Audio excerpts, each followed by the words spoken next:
Ahí está, gracias Roberto, porque siempre me olvido. Ahora sí, vamos a empezar con lo de polución, que es lo que quería. Como les dije, esto ya lo hemos visto la vez anterior, así que lo voy a pasar rapidito. Solo le quiero mostrar un par de cosas que me parecieron sumamente interesantes. Ya esto lo han visto, de los gráficos del crecimiento de la polución lumínica. Si hay algún tema que les interese, voy pasando, se fijan y ya, lo vemos. Pero, a ver, ¿dónde está? Ahí seguimos pasando. Esto ya lo vimos. Este es uno de los temas que más me llamó la atención, que de hecho no sabía que había esta propuesta, que es hacer como y fíjense que el del 2004 el paper, o sea que tiene unos cuantos años. Pero como estaba haciendo una investigación, encontré un montón de información nueva, o que para mí es nueva. La polución lumínica y la polución ecológica, que no es lo mismo. ¿Por qué? Porque para nosotros puede llegar a ser una buena protección poner determinadas tapas a las luces, pero eso desde el punto de vista ecológico o biológico sigue siendo perjudicial.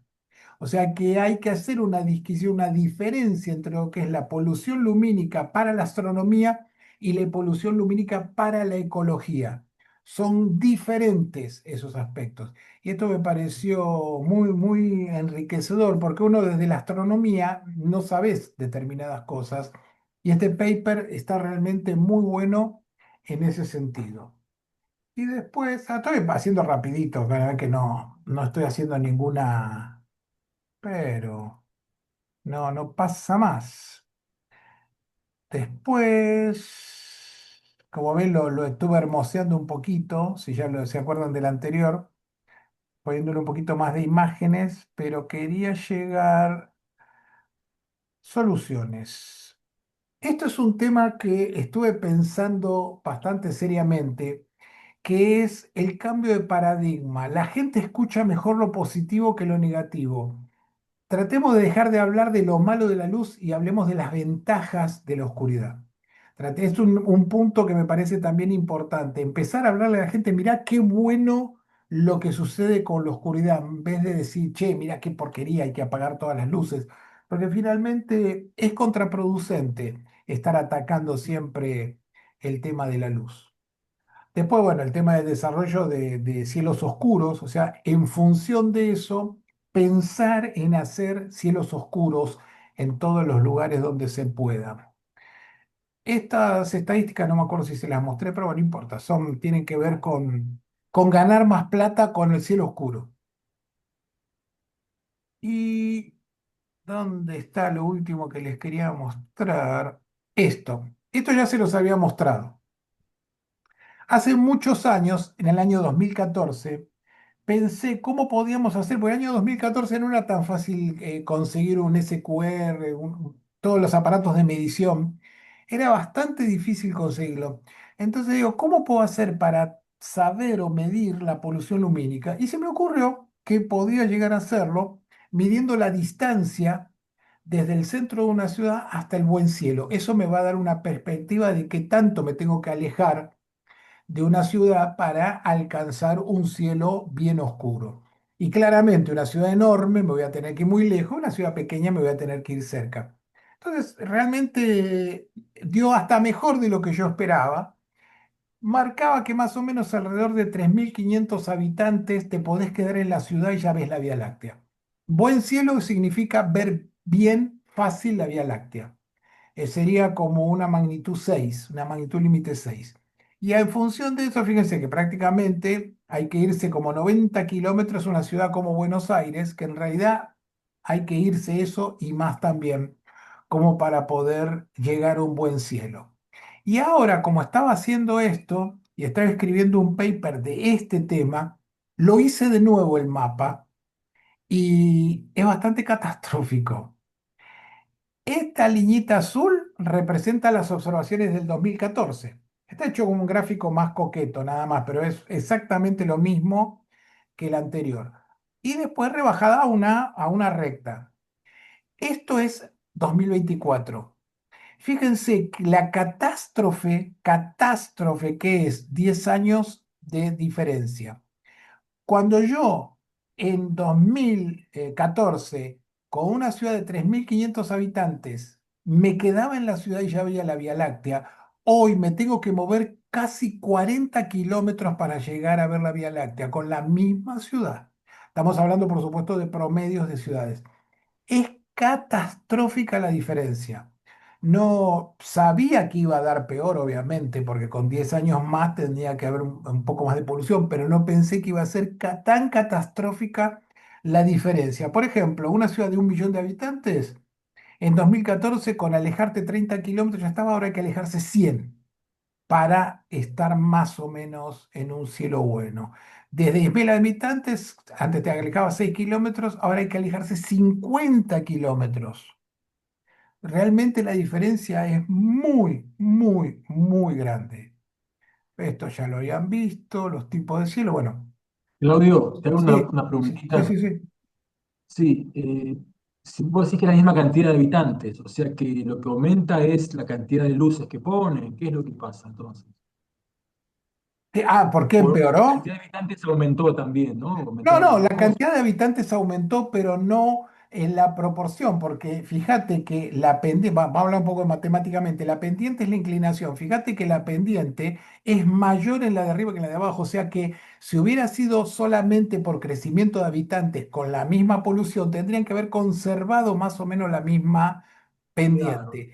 La, la la misma. pendiente mayor hace que uno se dé cuenta que en realidad esto es polución. O sea, están agregando más luces, están usando más allá de la diferencia de población, que Claro, claro. realmente no es tanta. Es más un tema de polución, de mala iluminación que otra cosa. Es Ok. realmente catastrófico. Y van a ver un caso real. Primero les voy a mostrar las luces LED. Las luces LED se utilizan por varios motivos que están acá. ¿Ves? Tiene más eficiencia energética, o sea que gasta menos, lo cual reduce la huella de carbono. O sea, eso es buenísimo. Tiene una vida larga tiene una vida larga, vida útil muy larga. Entonces eso hace que haya que reemplazarlo menos fabricación, menos basura. Es fácil de controlarla porque podés ponerle un regulador para hacerla más brillante o menos brillante y tiene diferentes temperaturas de color. Puedo hacerlas rojizas, puedo hacerlas blancas, puedo hacerlas azules. Eso es una enorme ventaja y por eso se están empezando a reemplazar todas las luces LED de las ciudades del planeta, incluyendo Argentina. Argentina ya se hizo un reemplazo bastante grande, fundamentalmente en Capital Federal, de lo que son las luces de la calle de mercurio por LED.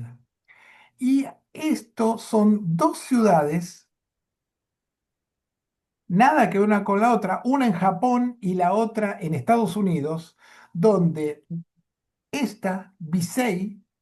Visei es en Japón, es una zona que tiene un pequeño observatorio y tienen acuerdos con IDA, con la International Dark Sky Association. Entonces hicieron un plan para hacer el reemplazo de las luces. Y fíjense que la calidad desde el 2017 no empeoró el cielo.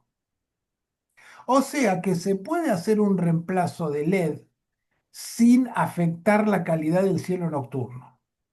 Ahora, la otra, Chelan County, en Estados Unidos, que es casi un lugar paradisíaco, los tipos decidieron en el 2018 y dijeron, che, vamos a cambiar las luces. Y mandaron cualquiera. Esto es con el cuidado del cielo nocturno y esto es, hagamos lo que se nos da la gana, hagamos un reemplazo sin seguir ningún tipo de normativa más allá de cambiemos las luces.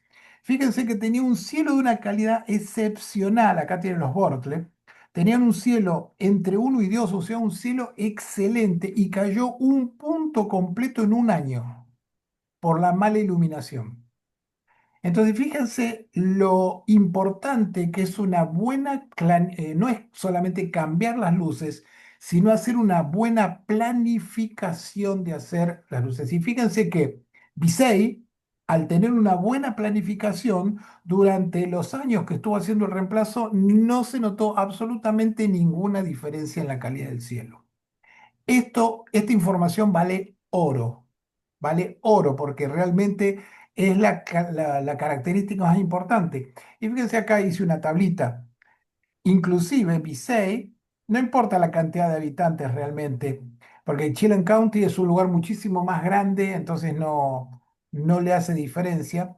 Tenían luces fluorescentes, Chelan County tenía sodio de alta presión, y fíjense el punto, el enfoque que hicieron fue para protección del cielo en Visey y en Chelan County no. Reemplazaron porque reemplazaron. La temperatura de color menos de 3000 Kelvin, o sea, luces rojizas, son las ideales para proteger el cielo y que no nos afecte a nosotros biológicamente. Y en Chelan County hicieron 80% de 3000 y 20% de 4000. ¿Por qué? Porque se les dio la gana. El resultado final es que no, bueno, no hicieron una buena protección porque la luz de color azul se dispersa más fácilmente y hace que haya más polución. Aunque vos tenés luces de 3000 y luces de 4000, la misma cantidad de luces en cada lugar, las de 4000 dispersan más porque tiene más color azul. Y el color azul, como el color del cielo, se dispersa más, con las luces pasa exactamente lo mismo. Y después, la otra característica importante es que las luces que instalaron en Japón eran completamente protegidas. Se llama full cutoff, que es que no dispersa, solamente ilumina para abajo. Ilumina lo que querés ver, nada más, no ilumina para el cielo ni hay dispersión de ningún tipo. En cambio, las que instalaron en Chilancanti eran más o menos, podrían llegar a estar bien, pero no eran de lo mejor. Y otro tema, otro punto también súper interesante es que en los satélites no se nota, porque como la dispersión es en el color azul, porque las luces son más azules, y los satélites son medio ciegos al color azul, vos miras los mapas de polución lumínica en órbita y no notas ninguna diferencia. Para vos está igual el cielo, pero vos te parás ahí al lado, mirás el cielo y es un desastre, cayó un montón. O sea que fíjense lo importante de hacer mediciones in situ, hacer mediciones de brillo del cielo en el lugar, no solamente confiarse en las imágenes satelitales, porque muchas veces las imágenes satelitales están viciadas de alguna manera o simplemente no pueden detectar la polución y el desastre. Fíjense que estas son dos imágenes hechas de Chelan County en 2018 y 2019. Fíjense que prácticamente un año después. Fíjense el brillo, cómo se concentró en los lugares donde instalaron las luces y de verdad empeoró el cielo. Por supuesto, tenía un cielo fantástico y quedó un cielo bueno. De hecho, es mejor que el de Visey, pero no importa, el tema es que lo empeoraron. Y el mensaje de todo esto es, si quieren hacer el cambio, háganlo bien, planificado y con inteligencia, porque si no, lo que va a pasar es que van a hacer un desastre con el cielo simplemente por no hacer las cosas de una manera inteligente y bien planificada. Creo que esa era la última. Sí, sí, después lo demás son cuestiones comerciales. Bueno, no sé si alguno quiere comentar algo. No. O sea que quedó súper clarísimo. Y ahora vamos a ir al tema astronómico. El tema astronómico, vamos a hablar de estos objetos. Son los objetos extremos en el universo. Ustedes saben que hay objetos muy sencillos, muy simples, como las estrellas, las nebulosas, inclusive las galaxias. Son objetos que son relativamente tranquilos, más allá de que de vez en cuando puede explotar una estrella, una supernova. En general, son objetos que tienen una vida medianamente constante y tranquila.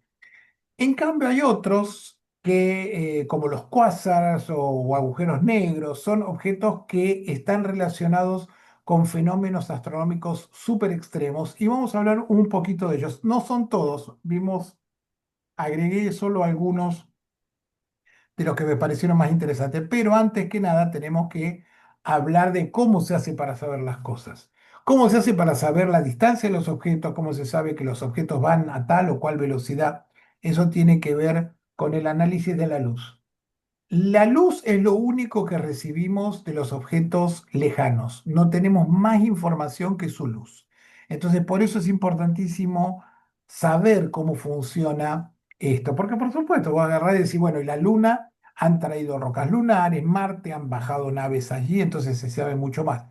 Pero hasta 1890 la única información que había de esos objetos era por telescopio y con los limitados métodos que había en ese momento. Hoy en día, por suerte, hay exploración astronáutica, exploración espacial, se conoce muchísimo más todo eso, pero el resto sigue siendo el reino de la luz, de análisis de la luz. Entonces, por eso es tan importante entender cómo se hace el análisis de la luz. El análisis de la luz se hace por lo que se llama espectroscopía, que es hacer pasar la luz de los objetos por un prisma. Un prisma, una red de difracción. Hay muchas maneras de hacer este efecto de la descomposición de la luz. Fundamentalmente, la luz blanca está hecha con montones de colores y esos colores se pueden, al pasarlos por un prisma, se van doblando en distintos ángulos cada color. Y eso hace que se pueda descomponer su luz y analizar la luz. Esa luz descompuesta en cada uno de sus componentes se llama espectro. Por eso es espectroscopía y el espectro es el que te da la información de lo que está pasando en el objeto el cual estás analizando u observando.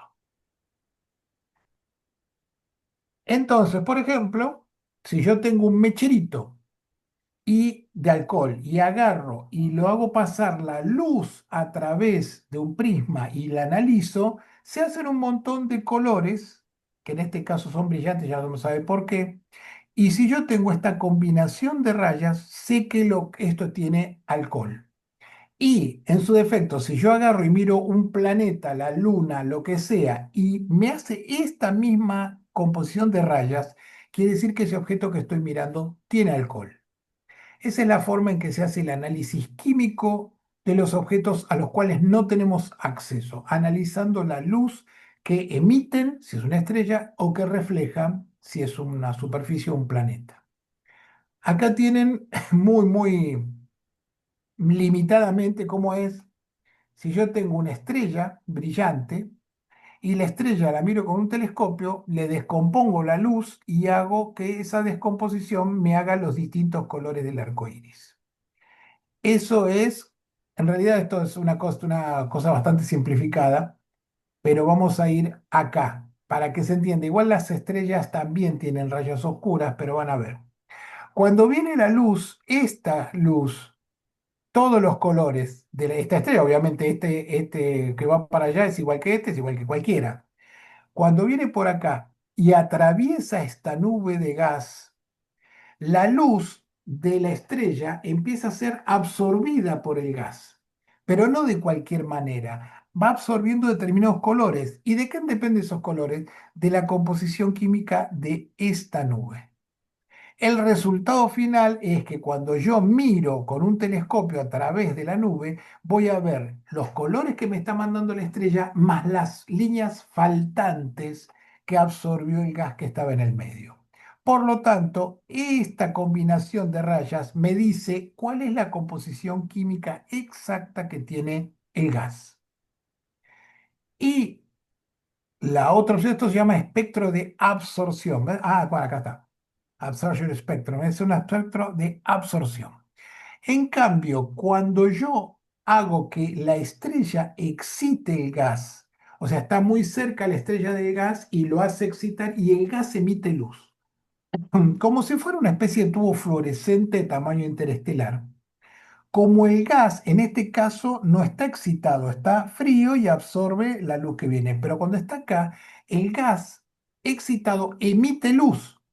Y como al emitir luz, yo lo estoy viendo por el telescopio de acá, se hacen estas rayas brillantes que le mostraron, un espectro de emisión parecido al que vimos antes de el alcohol. Entonces fíjense que las líneas coinciden. Estas líneas que están acá coinciden, ¿por qué? Porque la composición química del gas es la misma, pero en un caso las voy a ver como líneas oscuras y en el otro caso las voy a ver como líneas brillantes. De hecho, ver tres líneas oscuras o ver líneas brillantes me dice mucho del objeto que yo estoy viendo. ¿Vamos bien hasta ahí? Vamos así. Un comentario, algo. Bueno, yo asumo que están entendiendo. Si no se hubieran desmayado. Entonces, esto es lo que nos permite a nosotros saber la composición química de la estrella o el gas sin salir de la Tierra. Podemos saber cuál es su composición química exacta. Entonces vamos a ir al siguiente. Y esta tabla periódica me encantó porque esto te dice más o menos cómo son las rayas que produce cada átomo. Entonces yo tengo el átomo de hidrógeno y tengo estas rayas. Si yo veo un gas y lo analizo su luz y me muestra esta combinación de rayas, sé que tiene hidrógeno, si me muestra tiene magnesio, si me muestra esto tiene helio, si me muestra, no sé, esta tiene nitrógeno. Entonces con eso puedo saber la composición química que tiene simplemente analizando la luz que hago pasar a través de un prisma. Por eso es tan importante la espectroscopía y es tan importante en lo que es la astrofísica moderna. Sin esto, sin que la luz se pueda analizar con un prisma o con una red, no sabríamos nada, porque realmente es muchísima la información que se saca del análisis de la luz de los objetos del cielo. Y otra de las cosas que se puede hacer es lo que se llama el efecto Doppler. El efecto Doppler es que si yo tengo los colores, poner que estos son de acá hasta acá está el rojo y acá está el azul. Este es el rojo. Yo tengo estos dos colores. Si el objeto se aleja, se va a correr hacia el rojo. Y si se acerca, se va a correr hacia el azul. O sea, esa combinación de colores, de rayas, se van a mover para un lado o para el otro. Por eso acá están dibujadas una estrella que prácticamente no tendría corrimiento al rojo ni al azul, lo podríamos prácticamente tomar como cero. Ahora, cuando lo comparo con una galaxia, que las galaxias se están alejando, esto de hecho es el descubrimiento de que las galaxias se alejan de nosotros, porque la gran mayoría muestra corrimientos al rojo. Entonces, fíjense que la misma familia de líneas que está acá está corrida hacia el rojo. Y cuanto más corrida hacia el rojo está, más rápido se está alejando el objeto. Por lo tanto, yo puedo saber, en base a esto, que las galaxias se están alejando y cuanto más lejos están, más rápidamente se alejan de nosotros. Porque simplemente, si el modelo es correcto, que hasta ahora parece que lo es, el Big Bang, que hubo una explosión inicial o al menos una expansión acelerada durante un tiempo, eso se ha descubierto porque por esto, por el efecto Doppler, por el corrimiento de los colores de los objetos en el cielo. Espero que me vayan siguiendo hasta ahora. ¿Qué se puede saber del espectro? Porque voy a decir, bueno, está bien, puedo saber la composición, puedo saber la velocidad que se aleja o se acerca. Esa es una parte de lo que se puede saber. Se puede saber la composición química cuantitativa o cualitativa. Puedo saber qué hay y cuánto de eso hay. La velocidad que se aleja o se acerca, que es el efecto Doppler. La velocidad de rotación, porque por efecto Doppler, cuando lo medís con mucha precisión, se puede ver que una parte se aleja hacia el rojo y la otra parte se aleja hacia el azul, y eso me permite saber la velocidad de rotación. La temperatura general del objeto, si tiene campo magnético o eléctrico, todo eso se puede saber con un espectro. Esto es lo que hacen los astrónomos profesionales cuando analizan objetos, hacen todo esto.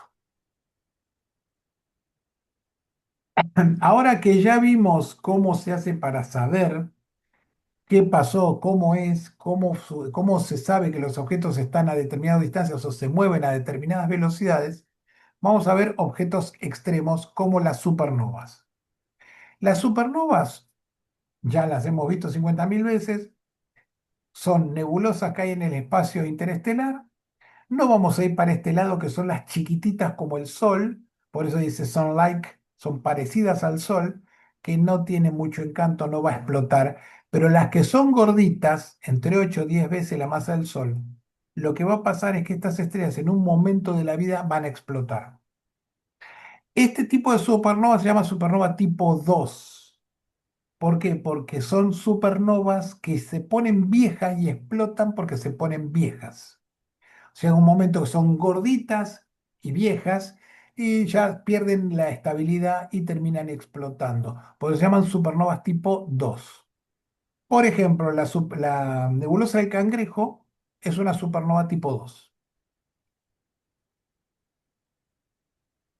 Y acá tienen las menos masivas, o sea, el otro camino que iba para el otro lado, teníamos las muy masivas por un lado y las poco masivas para el otro, terminan sus días como enanas blancas. Y son estrellas que no explotan, son estrellas que pierden su atmósfera, pero no explotan. Y son estrellas realmente pequeñas. Fíjense que Sirio B prácticamente tiene el tamaño de la Tierra. Son estrellas de 6.000, 10.000 kilómetros, no son muy, muy grandes, pero tienen una masa muy grande. O sea, son bichos raros porque tienen una masa enorme, pero son pequeñas. Y las otras, las finales de supernova, son estos. Hay las intermedias, que son estrellas de neutrones, y las más grandes, que son agujeros negros. Acá tienen la relación de tamaño, no de tamaño, sino digamos que es un esquema de cómo es el objeto. Por supuesto, las estrellas de neutrones llegan a tener un tamaño del orden de una ciudad, 10 kilómetros, 12 kilómetros, no mucho más, y tienen la masa de varios soles metidos en una pelotita del tamaño de una ciudad grande. Imagínense que es un bicho bastante raro, con un campo magnético enorme que hace que, si en determinadas condiciones, nos pueden enviar pulsos de información. Por eso las estrellas neutrones en determinadas condiciones se llaman pulsars, porque los pulsars nos está señalando ese haz de radiación, ese eje, nos señala y cada vez que nos señala hace un pulso que nosotros podemos detectar fácilmente con radiotelescopios. La otra versión son los agujeros negros. Esto es un agujero negro donde está un diagrama de un agujero negro, donde tenemos acá el horizonte de eventos o el horizonte de sucesos, que quiere decir que acá no hay un objeto, sino que el objeto en realidad está acá dentro, la singularidad. El objeto que está acá pequeñito, muy, muy súper comprimido y que está curvando la luz alrededor de él. Todo esto que ven acá, o gran parte de lo que hay por acá, es luz. Es luz que está girando, está en órbita alrededor del agujero negro. Imagínense la capacidad gravitacional que tiene un agujero negro, que puede hacer que la luz quede en órbita alrededor de él. Entonces, cuando esto es hasta justo el límite del horizonte, si llegan a irse por abajo, directamente ya no pueden verse más, no pueden salir más. Todo lo que está adentro del horizonte no tiene contacto con el resto del universo, no se puede ver. Y acá tenemos las supernovas, bueno, lo que había mostrado antes, las supernovas tipo 1 y las supernovas tipo 2. Fíjense que las supernovas tipo 2 son las que les comenté recién. Son estrellas viejitas que llega un momento que explotan. Termina su nivel de energía, hay como una implosión y una explosión posterior que hace que la estrella se haga mil pedazos. Estar por acá no es buena idea. Acá puede llegar este gas, puede estar viajando a 4 o 5 mil kilómetros por segundo. Es una explosión sumamente violenta y es el final de estas estrellas gorditas que finalmente van a quedar como, el núcleo va a quedar como agujero negro o va a quedar como estrella de neutrones. En cambio, las supernovas tipo 1, que son las que se pensaba que eran todas las mismas, pero después se vio que había una diferencia. Las supernovas tipo 1 son estrellas dobles. Son dos estrellas en las cuales, como tienen diferentes masas, evolucionan diferente. Acuérdense que las más gorditas se mueren más rápido. Algo parecido a lo que pasa con Betelgeuse y su compañera, que nacieron al mismo tiempo, pero Betelgeuse, como era mucho más masiva, 20 masas solares contra 1,5 de la compañera, evolucionó muy rápido. En 10 millones de años ya se está muriendo. En cambio, la compañera todavía es joven y tiene para rato, lamentablemente, como está al lado de Betelgeuse, se la va a consumir. Pero lo que pasa entre ellas muchas veces es que empiezan a intercambiar material, intercambian una con la otra. ¿Por qué? Porque la chiquitita tiene, la que murió primero, tiene mucha gravedad. La otra se hace bastante grande, se hace gigante y le empieza a sacar material. Y esta tiene un problemita, que es que si está por debajo, supónganse que es una estrella como el Sol y una estrella más grande. Primero, cuando termina de evolucionar la estrella, se hace una enana blanca. Esa enana blanca tiene una masa determinada, pero como le va robando material a la otra, se va poniendo cada vez más gordita, más gordita y más gordita. En el momento en que supera un determinado límite, que es el límite de Chandrasekhar, no importa, tiene 1,4 masas solares. Cuando supera ese límite, la estrella no soporta el peso que tiene y espontáneamente se hace una estrella de neutrones. La enana blanca pasa a ser una estrella de neutrones y en el interín explota. Y es una explosión fenomenalmente grande, mucho más fuerte que las de tipo 2 y hace que sean visibles prácticamente del otro lado del universo. Podemos ver este tipo de supernovas. ¿Se entendió hasta ahí? Perfecto. Joya. Pero estas supernovas tipo uno tienen una característica. Imagínense que explotan siempre igual.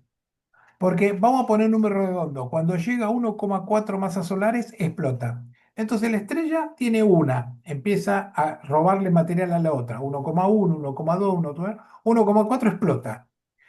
Agarramos otra estrella como esta, que tiene 1,2 masas solares. Le empieza a sacar material a otra, 1,3, 1,4, explota. Explotan siempre igual. Como explotan siempre igual, siempre tienen el mismo brillo absoluto y por lo tanto se pueden utilizar para medir distancias. Por eso las supernovas tipo 1 se utilizan para medir distancias a objetos súper lejanos como galaxias. La galaxia que lo contiene puede ser utilizada para medir distancia y es una técnica alternativa y directa, porque vos sabés qué brillo tiene realmente en la explosión y la estás viendo qué brillo está en el cielo, podés por una ecuación hacer el cálculo de la distancia a la que está y esto se hace habitualmente y esto es lo que permitió descubrir que las galaxias lejanas se están yendo más rápido de lo que deberían, la famosa energía oscura. La energía oscura se descubrió gracias a las supernovas tipo 1, porque las supernovas tipo 1 te permiten calcular la distancia de la galaxia a la que está. Y después comparás la velocidad de expansión y no coinciden. No coincide una con la otra. Esa discrepancia hizo que se dieran cuenta que aparentemente, acuérdense que está todo en veremos en este momento, con el James Webb, aparentemente la, la estrella, perdón, las galaxias se están acelerando y hubo energía oscura. Insisto, si hay algo que no entiendan, me paran y preguntan. ¿Qué tan brillante puede ser una supernova esta? Primero, fíjense que ahí le puse un planetita que la está pasando bastante mal. Si una estrella tiene un sistema solar a su alrededor y explota como supernova tipo 1, o en realidad cualquier supernova, le pasaría esto. El planeta lo destroza porque es una explosión demasiado violenta y por lo tanto el planeta directamente deja de existir. Tan violenta es la explosión que si ocurriera a menos de 30 años luz nuestro, nosotros nos morimos. Imagínense 30 años luz, estamos hablando de 3 veces la distancia, no, 4 veces casi la distancia de Sirio. Bueno, si una supernova explota ahí, nosotros estamos muertos. En 400, 500 años nos morimos. ¿Por qué motivo? Porque la expansión del gas es tan violenta que cuando llega al sistema solar nos vuela la atmósfera. Nuestra atmósfera no se sostiene, perdemos la atmósfera y claramente nos morimos, porque no podemos vivir sin atmósfera, al menos por ahora. Así que imagínense el nivel de violencia que tienen estas explosiones que logran hacer este tipo de eventos tan catastróficos. De nuevo, Acá abajo les puse que alcanzan la magnitud 18, menos 18 a menos 21. Esto es más o menos la magnitud de una galaxia. ¿Qué significa todo esto? Yo les hablo ahí para que vayan acostumbrándose al idioma astronómico. La Vía Láctea tiene magnitud más o menos menos 20. Eso significa que una explosión de estas es más brillante, por ejemplo, la magnitud menos 21, es más brillante que la galaxia completa. Una sola estrella alcanza el brillo de 400 mil millones de estrellas de la Vía Láctea. Es realmente, cuando uno ve esas comparaciones, ahí te das cuenta la magnitud de la explosión que estamos hablando. No, es absolutamente inimaginable este tipo de explosiones. Después, los pulsars son otros objetos bastante interesantes que recién vimos cómo se movían las estrellas, las estrellas de neutrones en rotación, pueden hacer esto. Jocelyn Bell fue una de las que estuvo atrás del descubrimiento de, de los pulsars. Es uno de los grandes descubrimientos de la década del 60. La década del 60 tuvo dos grandes descubrimientos importantísimos. Uno, los pulsars, y el segundo, los quasars. Los púlsares era que se escuchaban con radiotelescopio, se ponían los radiotelescopios a escuchar el cielo en distintas frecuencias, en general la del hidrógeno, que es 21 centímetros de longitud de onda. Y ponían eso y se escuchaba. El tema es que vos escuchaban lugares del cielo y estaba todo bien. Pero el tema es que se empezaron a hacer recuentos de tiempo mucho más cortos. O sea que en vez de integrar la información durante un segundo, o sea, decir, bueno, mira, acá hubo 52 explosiones, pero como duraron muy poco y nosotros tenemos una definición de un segundo, escuchamos nada, escuchamos una sola cosa.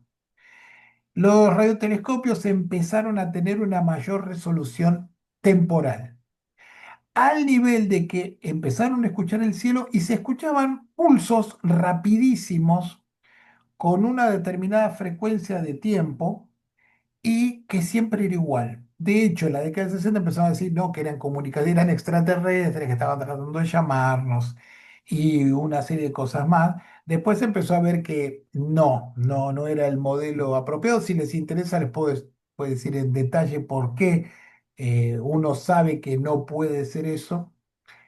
Y la conclusión fue que con radiotelescopio empezaron a ver esto y se asoció que siempre estos objetos estaban muy cerca o metidos dentro de una explosión, de una nebulosa en expansión a alta velocidad asociada a una explosión de una supernova.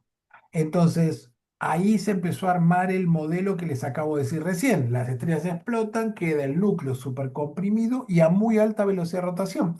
Y como tiene un campo magnético muy fuerte, tiene chorros de energía hacia el espacio que si nos pega a nosotros en la rotación, nos hace como un faro, nos hace ese pequeño pulso. Acá tiene una simulación de cómo se detectan los pulsos de un pulsar. Bueno, no es una redundancia. Cada línea sería el tiempo, o sea, es tan largo que se hace uno arriba del otro. O sea, empezaría acá, sigue la segunda línea, la tercera, hasta llegar a la última. Y fíjense cómo más o menos se mantiene el pulso. Estamos hablando de que son fracciones de segundo de precisión. O sea, si vamos a inventar un número. Si en 1,5 segundos hay un pulso, siempre es a 1,5 con un error mínimo. ¿Y eso es por qué? Porque está asociada a la rotación del pulsar, de la estrella de neutrones en realidad.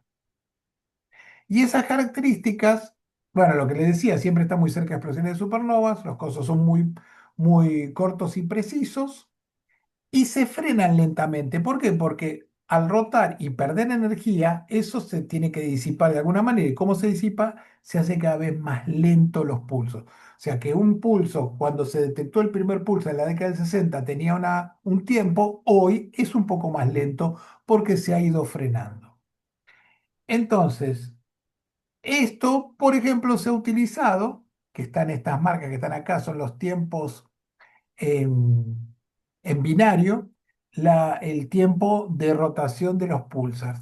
O sea que esta es la plaqueta Pioneer que se utilizó esto para tratar de ubicar dónde estaba nuestro Sol con referencia a los distintos púlsares y este es el centro de la galaxia. Entonces, estos son objetos súper importantes que se han estado observando durante mucho tiempo y que tienen algo que llaman glitch, que son, por ejemplo, va el tiempo pasando y en un momento tiene una diferencia y sigue el otro tiempo. Eso se piensa que tiene que ver con pequeños, salvando las distancias, pues es un objeto rarísimo, como pequeños terremotos donde la estrella se acomoda y tiene una pequeña diferencia en esos pulsos. Eso se descubrió hace muy poco y está investigándose todavía. O sea, se descubrió hace menos de 10 años. Este es el modelo que les decía, la estrella rota y cuando nos pasa el pulso hace un pico de energía. Obviamente está súper lento, imagínense que esto dará unas 50 o 100 vueltas por segundo. Estamos hablando de objetos que van realmente muy rápido. Nuevamente inimaginable. Piensa en un objeto de 100, de 10 kilómetros rotando a 50 veces por segundo. Como que no está muy en la imaginación de uno que estas cosas puedan suceder, pero suceden. La naturaleza funciona de esta manera. Y acá tienen diferentes tipos de estrellas de neutrones. En general pueden tener un campo magnético muy fuerte. No se sabe exactamente por qué hay algunas estrellas de neutrones que tienen campos magnéticos extremadamente poderosos, pero estamos hablando capaz que puede ser 1000 veces más fuerte que uno común. Realmente una diferencia notable. Y después tenemos los pulsar, que son lo que le decía, que cuando nos señalan, estos conitos representan la energía que están disipando. Y hay combinaciones, como que tiene campo magnético y pulsar. Durante mucho tiempo no se sabía muy bien por qué a veces había pulsars que no hacían pulsos. O sea, estrellas de neutrones se detectaban los mismos niveles de energía, pero no había pulso. ¿Por qué? Porque lo estábamos mirando desde acá. Y al mirarlo desde acá en ningún momento nos señalaba el cono de energía y por lo tanto no había pulsos. Y había algunos que sí. Fíjense que con un modelo muy sencillo se explican un montón de cosas. Eso es lo lindo de encontrar un modelo apropiado, porque con un solo modelo se explican varios objetos diferentes. Eso quiere decir que está yendo por el buen camino. Acá, fíjense, tienen un pulsar. Esto es de verdad, ¿eh? Esto es una filmación hecha cuadro por cuadro con un radiotelescopio donde se ve que acá está el pulsar, todo el anillo de porquería que hay alrededor y los chorros de energía. Ven, acá hay el jet que va para un lado, el de este lado, como viene hacia nosotros, medio se dispersa y no se llega a ver bien. El que va para atrás está más concentrado y se ve un poco mejor. Tiene una emisión monumental en rayos X. ¿Por qué? Porque recuerden que los niveles de energía están asociados a lo que yo estoy viendo. Si veo algo súper violento, lo voy a ver en rayos X y rayos gamma. Si veo algo que no es muy violento, lo estoy viendo en ondas de radio. Entonces, cuando yo combino todo eso, hago un modelo apropiado de cómo funciona un objeto como el pulsar vela. El pulsar vela es porque es el pulso de la constelación de la vela, acá en el hemisferio sur. Acá tienen algunos pulsars medidos e identificados en rayos gamma, con el Fermi, con un telescopio en órbita. Tienen un nivel de energía tan grande que solamente se puede medir desde fuera de la atmósfera. Y fíjense que tenemos varios de los más conocidos. Acá tiene el pulsar Vela, que es uno de los más brillantes, porque aparte está bastante cerca. Entonces acá tienen todos los objetos y noten que está lleno de objetos súper violentos alrededor o al menos en el mapa de nuestra galaxia. Acá tiene una representación parecida a la anterior, pero ahora desde arriba. Estamos nosotros por acá y acá están los brazos espirales. Fíjense cómo están, este es un brazo espiral, otro brazo espiral, y dónde están ubicados cada uno de los púlsares, los objetos interesantes que podemos ver. Aquel brazo exterior, el brazo Perseo, el brazo local. Ah, no, el Sol está acá. El brazo local es este que pensé que estaba por acá, pero este es el centro de la galaxia. Una vez que hablamos de los objetos violentos que hay en la galaxia nuestra, vamos a hablar de los cuásars. El primer cuásar que se descubrió de nuevo en la década del 60 fue 13273. Se ve como una estrella. Vos lo miráis y es una estrellita. Pero es una estrellita que varía de brillo, es como pulsante, sin un periodo determinado. Cambia de brillo nada más. Se la ve como una estrella entonces, pero sus espectros eran sin identificación. O sea, nosotros estábamos convencidos, como vimos antes, que se le descomponía la luz del objeto, tengo que identificarlo. Bueno, esto se hacía la descomposición de la luz y no había ningún elemento de la tabla periódica que pudiera explicar eso que se veía. Entonces, eran objetos raros porque parecían estrellas, pero no eran estrellas, o al menos eran estrellas rarísimas porque no mostraban elementos químicos normales. Por eso se lo llamó quasar, era quasi-stellar objects. Son objetos casi estelares, porque parecen estrellas, pero no lo son. Entonces, esto estamos hablando, les estoy contando la historia desde el descubrimiento. A partir de ahí, como no se sabía cómo era el espectro, dijeron, ¿cómo puede ser que tengamos objetos en el universo que no podemos saber su composición química? Primero, fíjense los cambios de brillo. De magnitud 12, fíjense que magnitud, acá tuvo un pico de magnitud 12. Estamos hablando de un objeto que tenga un telescopio de 15 centímetros de diámetro, un objeto bastante brillante dentro de la debilidad que puede tener. Y llega hasta magnitud 13 y pico, 14. Estamos hablando que se ve con un telescopio de 25 centímetros, veo todo el cambio de brillo, desde lo más brillante hasta lo más débil. No estamos hablando de un objeto débil. A nivel astronómico es un objeto brillante. Y el tema es que este era el espectro de 13273. Todas estas líneas era imposible reconocerlas, imposible, no había ningún elemento químico que correspondiera a esto. Hasta que a un astrónomo se le ocurrió, che, ¿y si en realidad hay un corrimiento al rojo o al azul? Y dijeron, capaz. Bueno, el objeto se estaba alejando tan rápido que se había alejado, se había ido todo el espectro hacia el infrarrojo. O sea, lo que nosotros vemos habitualmente en lo visible estaba en el infrarrojo y estaban viendo acá el ultravioleta. Por eso nadie lo podía identificar. Estamos viendo todo el ultravioleta en la parte visible y todo lo que queríamos identificar estaba en el infrarrojo. ¿Qué quiere decir eso? Que este objeto se estaba alejando a una velocidad monumentalmente alta, del orden, si no me falla la memoria, eran como 40.000 kilómetros por segundo. 48.000, no anduve tan lejos. El problema del espectro es, bueno, lo que les decía, que habían cosas desconocidas o que en realidad había un corrimiento al rojo monumental, asumiendo que se estaba alejando a 48.000 kilómetros por segundo. Pero esa opción implicaba que estaba a 3.000 millones de años luz. 3.000 millones de años luz que hoy en día, estos son, les estoy dando datos medianamente viejos de esa época. Hoy estamos hablando que estarían 4.500 millones de años luz. De hecho, es el objeto más lejano que se puede ver con un telescopio de aficionado. No es poca cosa. ¿El problema cuál era? Imagínense década del 60 con un objeto que se está alejando a una velocidad muy alta y que si asumimos que la expansión del universo era cierta, estaba muy lejos. Entonces, sí, bueno, sí, está bien, está lejos. No es tan simple porque si está muy lejos y lo veo con un telescopio chico, es monumentalmente brillante, el equivalente a miles de galaxias.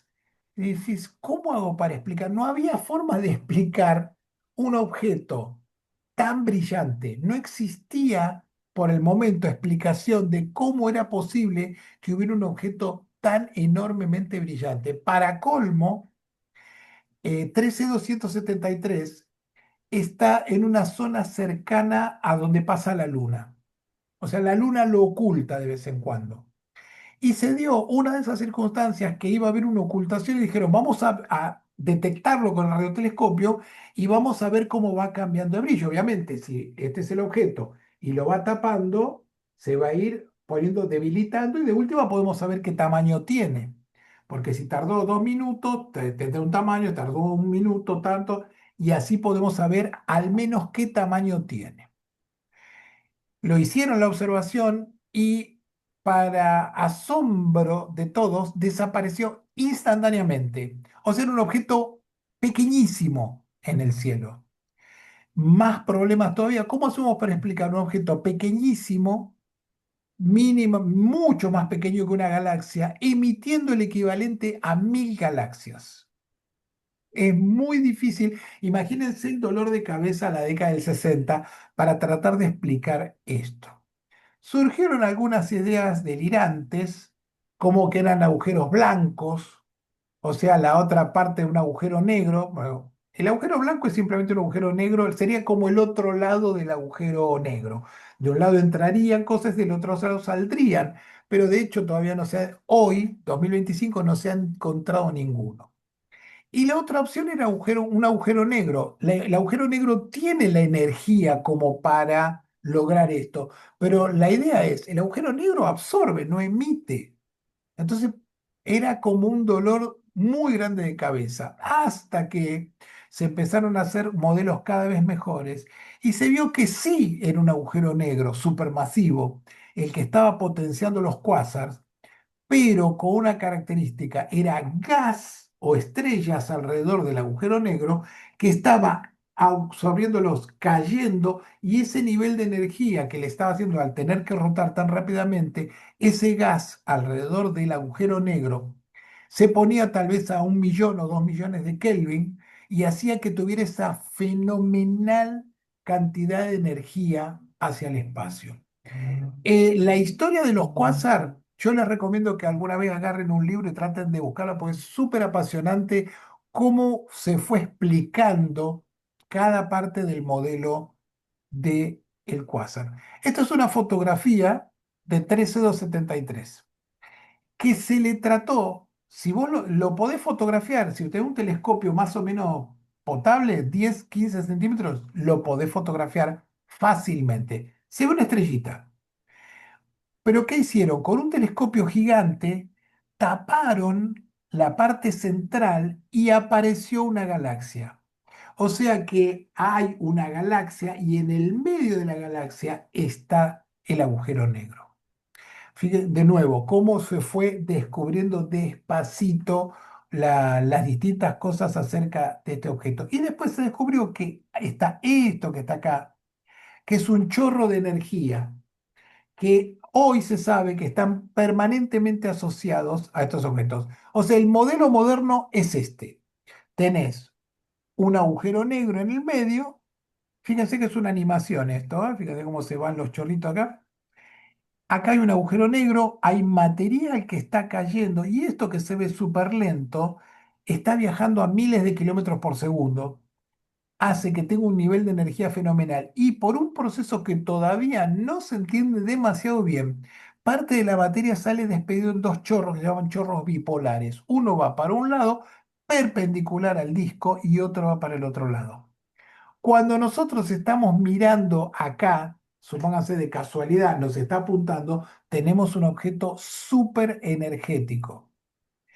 Entonces, lo que les decía antes, este modelo permite explicar un montón de objetos diferentes y simplemente es cómo lo estamos viendo.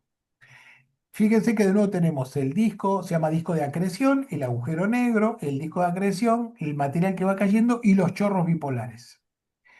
Si yo estoy mirando desde acá, o sea, mi telescopio está mirando acá y me está apuntando directamente a mí, es un blazar, que es un cuásar de mucho más poderoso que un cuásar normal. O sea, los cuásar emiten 1000 veces una galaxia, un blazar puede llegar a ser 5000 o más. Y es porque lo estamos viendo, nos está enviando el pulso de energía hacia nosotros. Si lo estamos viendo en este ángulo, entre el chorro bipolar y el plano, estamos viendo una galaxia Cipher tipo 1. ¿Qué es esto? Hay galaxias que tienen un núcleo con una gran cantidad de energía, emiten una gran cantidad de energía, más que la Vía Láctea. Por ejemplo, la Vía Láctea no es una galaxia tipo Seyfert. pero para los que conozcan, Sombrero, la galaxia de Sombrero, sí es una galaxia tipo Seyfert. Tiene un núcleo que emite mucho nivel de energía. Entonces, fíjense cómo con este solo modelo se pueden explicar muchos objetos galácticos que conocemos realmente. Entonces, este es el modelo actual de cómo funciona un cuásar. Y acá tienen, ya estamos en la última, este objeto es 13321. Fíjense que esta es la imagen que está hecha con un radiotelescopio. Son dos galaxias y este es el modelo de lo que realmente está pasando acá.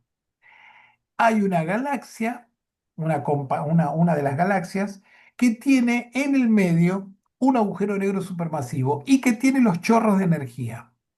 Este chorro le pega a otra galaxia y la destroza en ese lugar porque está muy cerca y esto es el resultado de después de la colisión. Hay un modelo, este modelo no está tan bueno, no se ve tan bien. Hay otro con mejor calidad que la voy a buscar para agregarla, donde se ve que la otra galaxia a la cual le pega el chorro tiene un agujero, porque todo lo que quedó ahí, las estrellas que había ahí, las destrozó a todas. Imagínense tener un chorro de energía que a 300.000 años luz puede exterminar un grupo de estrellas en una parte de una galaxia. Esto es lo que yo llamo un objeto extremo. La estrella de la muerte, comparado con esto, es de cotillón. No tiene nada que hacer al lado de esto. Estamos hablando de un chorro de energía que puede exterminar una parte de una galaxia. Y una parte estamos hablando de eliminar 10.000 años luz, un círculo de 10.000 años luz de una galaxia con un chorro de estos. Estos son los objetos que hay en el universo. Y que tenemos la suerte, sí, era la última. Tenemos la suerte de no estar por ahí cerca de ninguno. Bueno, dudas, si Ahora, no, cortamos. una pregunta. Sí, venga. Esos chorros de energía, ¿por qué está constituido? ¿Rayos X, Es, rayos gamma?